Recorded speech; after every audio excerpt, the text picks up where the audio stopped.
Hello दोस्तों, स्वागत है आपका इस वीडियो के अंदर। आप देख रहे हैं दिव्यांग सहारा यूट्यूब चैनल। दोस्तों, आज जो हम यहाँ पर जमा हुए हैं दिव्यांग, ये हमने दिव्यांग हित के लिए जो है ज्ञापन दिया है अपने विधायक जी को, और उसमें हमने कुछ जायज मांगे रखी हैं। जो वर्तमान में योजनाएं चल रही हैं सरकार की, सरकार जो है गरीबों के लिए योजना निकालती है, पर गरीबों को गरीब का हक नहीं मिल पा रहा है।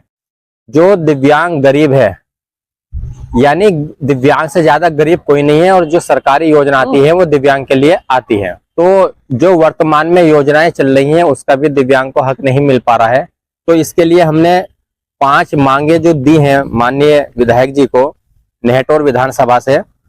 इसमें एक हमने ये बताया, दिव्यांग जनों का Antyodaya ration card pension list से बनना चाहिए, और अविवाहित का भी अंत्योदय राशन कार्ड बनना चाहिए। यानी जो दिव्यांग है, जो अधिकारी बोल देते हैं कि आपकी शादी नहीं हुई, आपका इसलिए अंत्योदय राशन कार्ड नहीं बनेगा, तो हमने एक मुद्दा यह भी बनाया है कि जिसकी शादी नहीं हुई है उस दिव्यांग का भी अंत्योदय राशन कार्ड बनना चाहिए। दूसरा मुद्दा है, दिव्यांग जनों का मुख्यमंत्री या प्रधानमंत्री का आवास बनना चाहिए, चाहे दिव्यांग की शादी हो या ना हो। दूसरा मुद्दा हमने ये रखा है क्योंकि काफी दिव्यांग ऐसे हैं जिनकी शादी नहीं हुई है, और जब अधिकारी के पास जाते हैं बोलते हैं आपकी शादी नहीं हुई। तो हम ये कहना चाहते हैं, जो दिव्यांग है शादी नहीं, क्या उसका खाना पीना बंद हो जाएगा? तो हम सरकार से मांग करना चाहते हैं कि अविवाहित का भी आवास बनना चाहिए और अंत्योदय राशन कार्ड बनना चाहिए। और नंबर 3 पर है, दिव्यांग जनों का पेंशन लिस्ट से आयुष्मान कार्ड बनना चाहिए। जो दिव्यांग है उनके आयुष्मान लिस्ट में नाम नहीं है और उनके आयुष्मान कार्ड नहीं बन पा रहे हैं, तो जो भी योजना है सरकारी वो दिव्यांग की पेंशन लिस्ट के हिसाब से होनी चाहिए। और नंबर 4 पर है, दिव्यांग जनों के लिए रोजगार बस स्टैंड या चौराहे या रेलवे स्टेशन पर जो है दुकान या खोखा आवंटित होना चाहिए। और नंबर 5 पर जो हमने ये ज्ञापन दिया है वो योजना है दिव्यांग जन के लिए, जो हर ग्राम पंचायत में पंचायत सहायक रखे गए हैं उसमें जो है दिव्यांग जन होना चाहिए। अब हर गांव के अंदर दिव्यांग पढ़े लिखे हैं, बेरोजगार है, तो उनको जो ग्राम पंचायत में सहायक रखे गए हैं वो दिव्यांग भी इतना काम कर सकता है, दिव्यांग पंचायत सहायक होना चाहिए। और जो टंकी लगी हुई है गांव के अंदर, उसमें जो टंकी पे अटेंडेंस लगाने वाला है उसमें भी दिव्यांग होना चाहिए।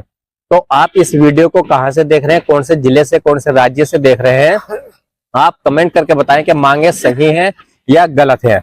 तो जो भी योजना आए दिव्यांग की, वो दिव्यांग की पेंशन लिस्ट के हिसाब से होनी चाहिए। और ये हमारे दिव्यांग भाई अपनी अपनी मांगे बताएंगे क्या बात सही है या गलत है। जो भाई हमारे शादीशुदा नहीं है और उनके बारे में ये कहा जाता है कि जिनकी शादी नहीं हुई उनके मकान नहीं बनेंगे, तो बहुत सारे साथी दिव्यांग ऐसे हैं जिनकी शादी नहीं हो पाई किसी वजह से, और ना हुई है, तो उन्हें भी मकान मिलने चाहिए। उनके घर तो होने चाहिए कम से कम के, मतलब वो अपने घर में आराम से बैठ के खा पी सके। किसी का छप्पर टूटा पड़ा, किसी का कुछ टूटा पड़ा है, तो इसके लिए भी सरकार को ध्यान देना चाहिए। ये जो मांगे है सब मांगे सही हैं।